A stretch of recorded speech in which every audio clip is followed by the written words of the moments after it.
প্রিয় আলোর অন্বেষা চ্যানেলের দিনী ভাই ও বোনেরা, আসসালামু আলাইকুম। আমাদের কাছে অত্যন্ত পরিচিত ও সুস্বাদু একটি প্রাণী মাছ। পৃথিবীর অন্য সব প্রাণীর জবান থাকলেও মাছের জবান নেই এবং এরা পানিতেই বসবাস করে। আপনি জানেন কি কেন মাছের জবান কেড়ে নেওয়া হলো এবং তাদের মৃত অবস্থাও খাওয়া হালাল করা হলো? এর নেপথ্যে রয়েছে একটি চমকপ্রদ ঘটনা। একবার হযরত আলী রাদিয়াল্লাহু তাআলা আনহুকে এক ব্যক্তি প্রশ্ন করলেন, হে আলী, পৃথিবীর অন্য সব প্রাণীর জবান থাকলেও মাছের জবান নেই কেন এবং মাছ কেন পানিতে বসবাস করে? জবাবে হযরত আলী রাদিয়াল্লাহু তাআলা আনহু বলেন, মাছেরও জবান ছিল এবং তারা কথা বলতে পারত, কিন্তু তারা নিজেদের উপর জুলুম করার কারণে মহান আল্লাহ তাআলা তাদের জবান কেড়ে নিয়েছেন। ওই ব্যক্তি আবারও প্রশ্ন করলেন, হে আলী, মাছেরা নিজেদের উপর কি জুলুম করেছিল? তখন হযরত আলী রাদিয়াল্লাহু তাআলা আনহু পুরো ঘটনা বর্ণনা করেন। তিনি বলেন, ইবলিস আদম আলাইহিসসালামকে সিজদা দিতে অস্বীকার করায় তাকে আল্লাহ তাআলা বিতাড়িত করেন এবং দুনিয়াতে পাঠিয়ে দেন। ইবলিস দুনিয়াতে আসার পর সব ধরনের প্রাণীদের কুমন্ত্রণা দিতে লাগলো। সবার প্রথমে সে কুমন্ত্রণা দেয় মাছকে। ইবলিস মাছকে বলে, সাবধান, মানুষ এসে পৃথিবীতে জুলুম অত্যাচার করে ঘুরে বেড়াবে। ওই সময় মাছেরা জল ও স্থলে চলাচল করতে পারত এবং কথাও বলতে পারত।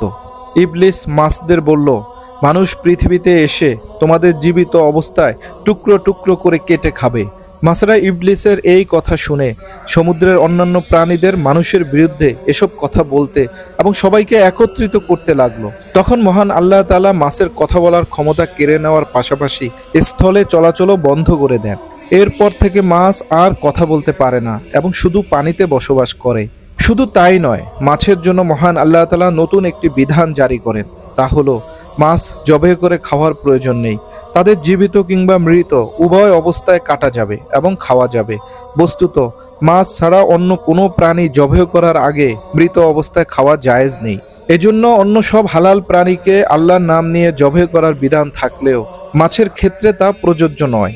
মাছদের বলা হয়েছে, তোমাদের যখন পানি থেকে উঠানো হবে তখন তোমরা ছটফট করতে করতে মারা যাবে।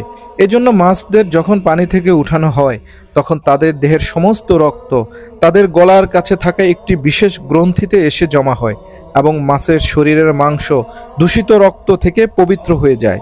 স্থল ভূমিতে পশুপালনের জন্য মানুষকে অনেক কষ্ট করতে হয়, কিন্তু সাগরে আল্লাহ তাআলা বিভিন্ন জাতের মাছের ব্যবস্থা করেছেন। মাছ খাদ্য হিসেবে যেমন উৎকৃষ্ট তেমনি সহজলভ্য। মহান আল্লাহ তার কুদরতের নিদর্শন বর্ণনা করতে গিয়ে সাগর ও মাছের প্রসঙ্গ টেনেছেন। তিনি ইরশাদ করেন, দুই সাগর এক ধরনের নয়, একটির পানি সুমিষ্ট ও সুপেয়, অন্যটির পানি লোনা। প্রত্যেকটি থেকে তোমরা তাজা গোশত আহার করো। সূরা ফাতির আয়াত 12। প্রিয় বন্ধুরা, সূরা ফাতিহির উল্লেখিত আয়াতে তাজা মাছ বোঝাতে টাটকা গোশত শব্দটি ব্যবহার করা হয়েছে। এতে ইঙ্গিত করা হয়েছে অন্যান্য হালাল জীবের মতো মাছকে জবাই করা জরুরি নয়, এজন্য আপনা আপনি তৈরি গোশত। এছাড়া হাদিসে মৃত মাছ খাওয়াও বৈধ বলে ঘোষণা করা হয়েছে। মানব জীবনে মাছের গুরুত্বের কথা বিবেচনা করে ইহরাম অবস্থায়ও মাছ শিকারের অনুমতি দেওয়া হয়েছে। এভাবে পবিত্র কোরআনে বিভিন্ন প্রসঙ্গে মাছ ও জলজ প্রাণীর বিধানে এমন নমনীয়তা প্রদর্শন সত্যি আল্লাহর বিশেষ করুণা ও অনুগ্রহের নিদর্শন। বন্ধুরা, মাছ আল্লাহর বিস্ময়কর নিয়ামত। সুতরাং এ নিয়ামতের যথাযথ ব্যবহার ও শুকরিয়া আদায় করাও বান্দার অপরিহার্য কর্তব্য। তাই যে কোনো উপায়ে মাছের বংশ নির্মূল করা, নিষিদ্ধ সময়ে মাছ শিকার করা, শত্রুতা বশত কারো পুকুরে বিষাক্ত দ্রব্য মিশ্রিত করা গর্হিত অপরাধ। কেননা নিয়ামতের অকৃতজ্ঞতা ও অনিয়ন্ত্রিত ব্যবহার নিয়ামত ছিনিয়ে নেওয়ার ও আযাবের অন্যতম কারণ। কাজেই এ নিয়ামতের যথাযথ মূল্যায়ন করা আমাদের সবার জন্য জরুরি।